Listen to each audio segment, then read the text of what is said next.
بسم اللہ الرحمن الرحیم الحمد للہ رب العالمین والعاقبۃ للمتقین والصلاة والسلام علی سید الانبیاء والمرسلین وعلی آلہ وصحبہ اجمعین اما بعد۔ ناظرین و سامعین السلام علیکم ورحمۃ اللہ تعالی وبرکاتہ۔ فوائد الفواد والفضات سلطان المشائخ نظام الدین اولیاء محبوب الہی پڑھنے کی سعادت حاصل کر رہے ہیں۔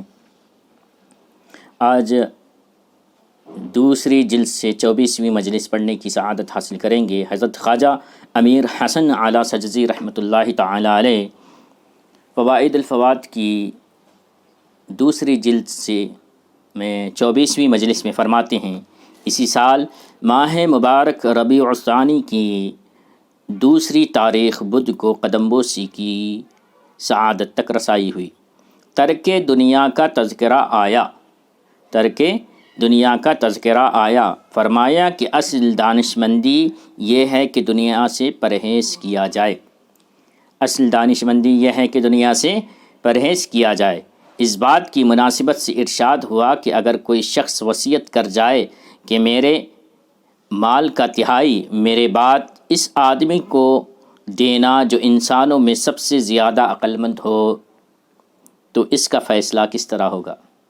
یعنی کوئی وصیت کرے کہ میرے مرنے کے بعد میرا مال انسانوں میں سب سے عقل مند آدمی کو دو، تو اس کا فیصلہ کس طرح کریں گے؟ عقل مند آدمی کون ہوگا؟ فرمایا کہ اس کا فیصلہ یہ ہوگا کہ وہ مال ایسے شخص کو دیا جائے گا جو تارک دنیا ہوں۔ تارک کا مطلب ہوتا ہے دنیا چھوڑنے والا، تارک دنیا یعنی دنیا کو چھوڑنے والا۔ حاضرین میں سے کسی نے پوچھا کہ جب وہ شخص تارک دنیا ہوگا تو اسے قبول کیوں کرے گا؟ حاضرین میں سے کسی نے پوچھا کہ جب وہ شخص تارک دنیا ہے تو دنیا کے مال کو قبول کیوں کرے گا؟ فرمایا کہ بات تو اسی ترکے کے صرف کرنے کی ہے۔ اس کو کہاں دیا جائے؟ اس مقام پر حکم اس کے خرچ کا ہے، یعنی تارک دنیا کو وہ مال دیا جائے۔ اس بات کی مناسب حال ارشاد ہوا، دنیا یہ سونا چاندی اور اسباب وغیرہ ہی نہیں ہیں، دنیا سونا چاندی اسباب وغیرہ ہی نہیں ہیں۔ کسی بزرگ سے روایت فرمائی کہ وہ فرماتے تھے، بطن کا دنیا کا، بطن کا دنیا کا، تمہارا پیٹ ہی تمہاری دنیا ہے، تمہارا پیٹ ہی تمہاری دنیا ہے۔ جتنا کم کھاؤ گے تارکان دنیا میں سے ہوگے، اور جتنا پیٹ بھر کے کھاؤ گے اتنے ہی تارکان دنیا میں سے نہیں ہوگے۔ یعنی جتنا پیٹ بھر کھاؤ گے اتنے ہی دنیا والے ہوں گے، اور جتنا کم کھائیں گے اتنا تارک دنیا ہوں گے۔ اسی سلسلے میں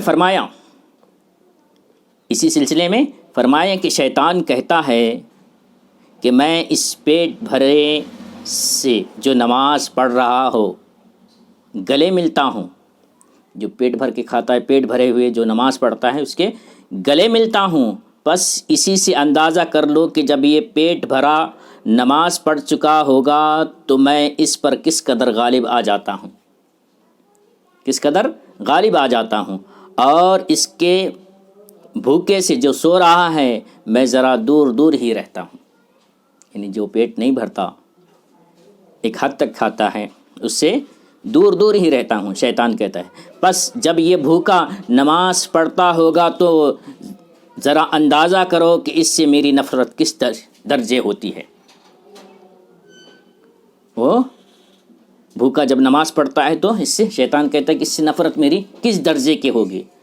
پیٹ بھرا ہوا جب نماز پڑھتا ہے تو اندازہ لگاؤ کہ اس سے میری محبت کس درجے کی ہوگی۔ یہاں سے گفتگو شیطان اور اس کے وسوسوں اور آدم ذات پر اس کے غلبے کے بارے میں گفتگو ہونے لگی۔ شیطان، اس کے وسوسے کیا ہوتے ہیں اور کس طرح اس نے آدم ذات پر غلبہ حاصل کیا، اس بارے میں گفتگو ہوئی۔ فرمایا کہ خناس ایک دیو ہے، جن ہے، آدم کا بیٹا، جو فرزند آدم کے دل پر ہمیشہ سوار رہتا ہے، جو دلوں میں جو وسوسہ ڈالتا ہے اس کا نام خناس ہے۔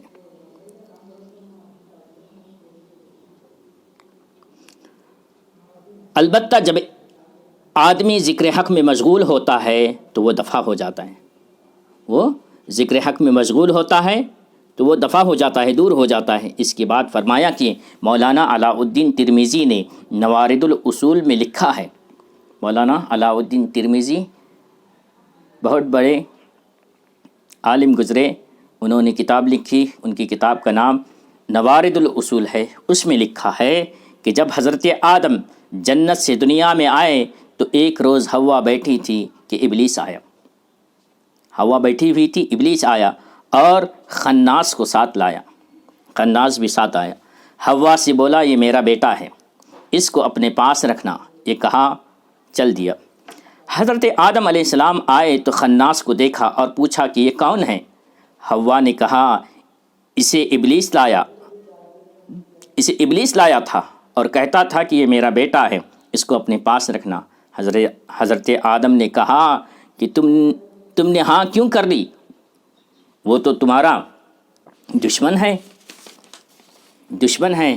پس آدم علیہ السلام نے خناس کے 4 ٹکڑے کر ڈالے اور 4 پہاڑوں کی چوٹیوں پر رکھ دیے۔ جب آدم چلے گئے تو ابلیس نے حوا سے آ کر پوچھا کہ خناس کہاں ہے؟ حوا نے جواب دیا آدم نے اس کے 4 ٹکڑے کر ڈالے اور 4 پہاڑوں کی چوٹیوں پر رکھ دیے۔ حضرت آدم نے کہا کہ حوا نے کہا کہ آدم نے اسے 4 پہاڑیوں کی چوٹی پر رکھنا۔ ابلیس نے جب یہ سنا تو آواز دی اے خناس۔ خناس اسی وقت اپنی اسی پرانی شکل میں موجود ہوا۔